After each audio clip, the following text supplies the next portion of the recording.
जब तक किसान के बेटे को इस राज सिंहासन पर नहीं बैठा दूंगा, तब तक हनुमान बेनीवाल इसी तरह सड़कों पे संघर्ष रात और दिन करता रहेगा।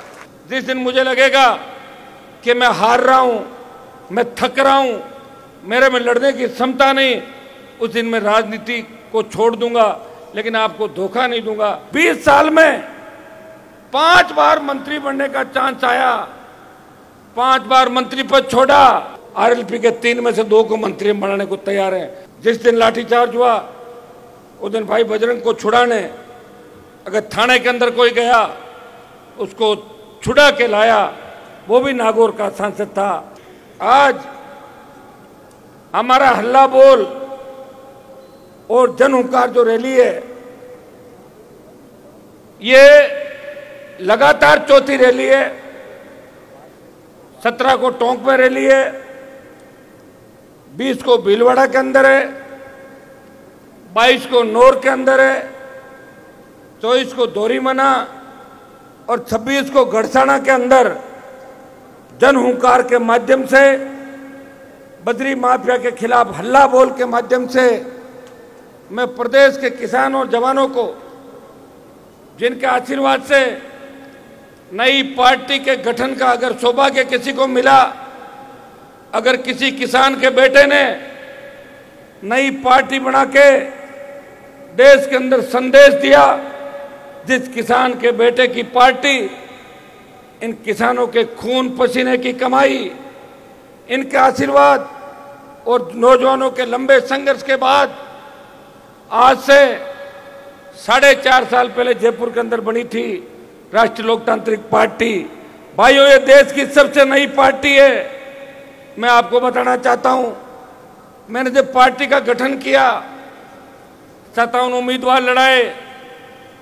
आपके यहां से भी शायद पर्चा भरा था, कोलाइज भरा था ना किसी ने, कोलाइज लड़ा था ना चुनाव, लेकिन वो मुझे नजर नहीं आ रहा, पता नहीं कहां चला गया। 57 जगह लड़ाए, 3 विधायक जीते।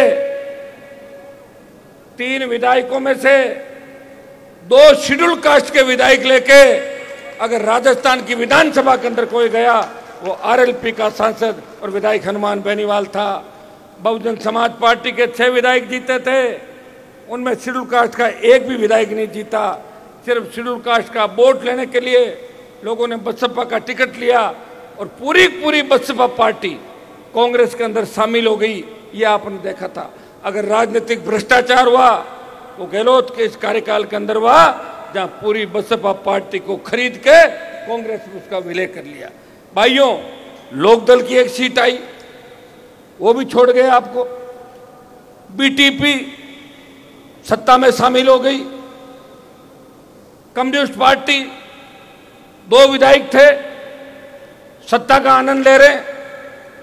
हम भी चाहते सत्ता का आनंद ले सकते थे, लेकिन मैंने एक नारा दिया था, जब तक किसान के बेटे को इस राज सिंहासन पर नहीं बैठा दूंगा, तब तक हनुमान बेनीवाल इसी तरह सड़कों पे संघर्ष रात और दिन करता रहेगा। भाइयों, 3 विधायक मेरे, मुझे वो दिन अच्छी तरह याद है जब गहलोत की सरकार गिर रही थी। हम गहलोत के खिलाफ थे। मानेसर के कैंप में नहीं गए थे हम लोग, जहां बीजेपी के बेहतर बेटे थे, वहां आरएलपी के 3 विधायक थे, लेकिन मेरे विधायक बाड़ाबंदी में नहीं गए। मैं तीनों विधायकों को धन्यवाद दूंगा कि इन्होंने मेरा साथ दिया और इन्होंने एक ही बात कही कि हनुमान जी की जो विचारधारा है वो गांव-गांव, ढाणी-ढाणी जानी चाहिए। और भाइयों, लोकसभा चुनाव के बाद जब किसान आंदोलन चला और किसान आंदोलन में वो आंदोलन पंजाब के किसानों ने शुरू किया, हरियाणा का किसान साथ आया, उत्तर प्रदेश का किसान आया और दिल्ली का किसान आया, तब उन सब ने एक ही बात करी थी कि राजस्थान का NH 8 जो दिल्ली जयपुर जाता है और गुजरात को जोड़ता है, अगर NH 8 जाम हो जाए। मेरे से बात करी, मेरे पास किसान नेता आए, हनुमान जी आप किसान के बेटे हो, आपका समाज और किसान सड़क पे बैठा है, मोदी जिद कर रहे हैं अगर आप एनडीए छोड़ दो, आप सत्ता छोड़ दो तो किसान बिल वापस हो सकते हैं। मैंने 1 मिनट का समय नहीं गंवाया, NH-8 को जाम किया, जयपुर दिल्ली के राजमार्ग को, और 70 दिन सड़क पर अगर देश का कोई सांसद किसान कौम के सम्मान की लड़ाई लड़ रहा था, वो नागौर का सांसद था जिसने सत्ता को ठोकर मारी और हमेशा किसानों का साथ दिया। सत्ता तो मैं भी प्राप्त कर सकता था, जिस तरह आपका मंत्री है, मैं तो 2003 में ही बन जाता। मेरा वसुंधरा से क्या झगड़ा था? वसुंधरा का झगड़ा तो उसके पति से था, मेरे से थोड़ा ही था। फिर भी मैंने 3 के अंदर 3, 8, 13, 18, 19 और फिर दिल्ली के अंदर जब अभी हालात बने, अगर आपके लिए कोई लड़ता हुआ दिखता है, वो नागौर का सांसद है।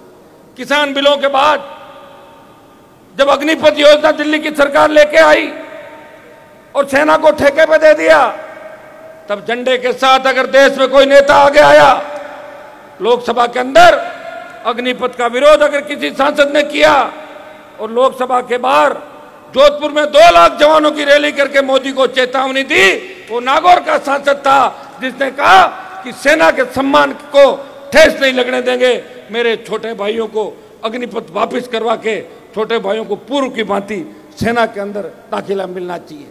भाइयों, अगर सेना के सम्मान में हम नहीं लड़ेंगे, किसके सम्मान में लड़ेंगे? अगर मोदी को झुकाया, हम लोगों ने झुकाया, अग्निपथ का मामला है, हमें और आगे लड़ाई लड़नी पड़ेगी। मुझे पूरा भरोसा है कि किसान आंदोलन का नेतृत्व तो पंजाब के किसानों ने किया, लेकिन अग्निपथ के सेना के खिलाफ जो ये आंदोलन है अग्निपथ वापस देने का, इसका आंदोलन राजस्थान का जवान करेगा और बाकी प्रदेशों के जवान हमारे साथ खड़े मिलेंगे।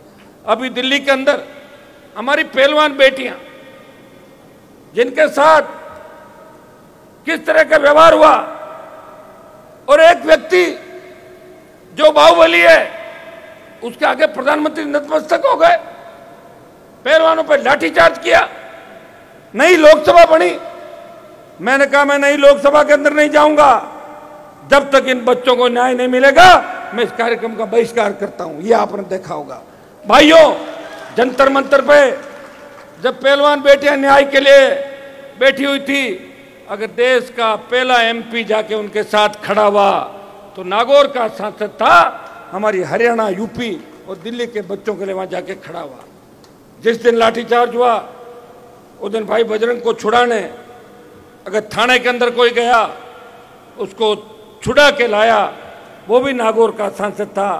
और मैंने एक बात हमेशा कही थी, मेरी कथनी और करने के अंदर अंतर नहीं। जिस दिन मुझे लगेगा कि मैं हार रहा हूं, मैं थक रहा हूं, मेरे में लड़ने की क्षमता नहीं, उस दिन मैं राजनीति को छोड़ दूंगा, लेकिन आपको धोखा नहीं दूंगा। ये मैं विश्वास से आपको दिलाता हूं। प्रदेश के अंदर बड़े से बड़े ताकतवर हार्डकोर अपराधी हुए, उन हार्डकोर अपराधियों को जिनके नाम से नेताओं ने मोबाइल बंद कर लिए, बयान तक नहीं दे पाते थे, अगर उन हार्डकोर अपराधियों के खिलाफ लड़ाई लड़के उन अपराधियों को उनके अंजाम तक पहुंचाया, इस गैंगवार की घटनाओं के खिलाफ अगर किसी ने प्रदर्शन इस प्रदेश के अंदर किए, दलित युवती थानागाजी से लेके दलितों पर अत्याचार जो राजस्थान के अंदर हुए, सबसे ज्यादा दलितों की पैरोकारी राजस्थान की विधानसभा, लोकसभा और सड़कों पर किसी व्यक्ति ने की तो नागौर के सांसद और आरएलपी पार्टी ने सबसे ज्यादा दलित हितों की लड़ाई इस राजस्थान के अंदर लड़ी। आज जिन मुद्दों को लेकर आप लोग यहाँ पे आए हैं, बीकानेर के अंदर मुझे अच्छी तरह याद है जब 2018 के अंदर हुंकार भरी थी उस मेडिकल कॉलेज का ग्राउंड, जब 5 लाख की संख्या के अंदर आप आए थे। ऐसी रैली ने तो पहले हुई और न किसी से होगी, करोगे तो आप ही रिकॉर्ड उसका तोड़ोगे। दोबारा ये जो कार्यक्रम है, लड़ते लड़ते आदमी थक जाता है।